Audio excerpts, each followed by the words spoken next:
గోపాస్వామి రైల్వేలో ప్రయాణం చేయడానికి రైల్వే టికెట్ కనుక స్టేషన్కి వచ్చాడట. అతను కాకి డ్రెస్ వేసుకుని ఉన్నాడు. అతను ఎక్కాల్సినటువంటి పెట్టు దగ్గరికి వచ్చి చూస్తే పెట్టి నిండా ఆ చివరి పెట్టిలోకి వెళ్ళి ఈ పెట్టి ఇక్కడ ఊడదీసేస్తారు, ఈ పెట్టు ప్రయాణం చేయదు, ఈ పెట్టులో ఉన్న వాళ్ళు వేరే పెట్టిలోకి సర్దుకోండి అని చెప్పాడట. అంటే మోసం చేశాడట. వేరే పెట్టిలో సర్దేసుకున్నారు.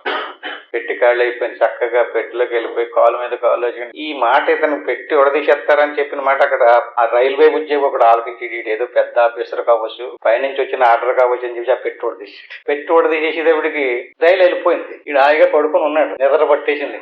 శబ్దం లేదు హాయిగాని. మన్నాడు పొద్దున్న చూసేటప్పటికి పెట్టిలో నుంచి దిగితే ఎప్పుడు ఎక్కాడో ఎక్కడెక్కాడో అక్కడే ఉందా పెట్టి. అంటే అతను ఎవరిని మోసగిందారనుకున్నాడు, ఎవరు మోసపోయారు. అట్టి మాదిరిగా ఎవడైతే దృశ్యం వైపుకి తిరిగి గొప్ప కోసమో ఇంకో దానికోసం మోసం చేయడానికి చూస్తే ఆడే మోసపోతాడు. ఎందుకని అంత ఈశ్వర స్వరూపం.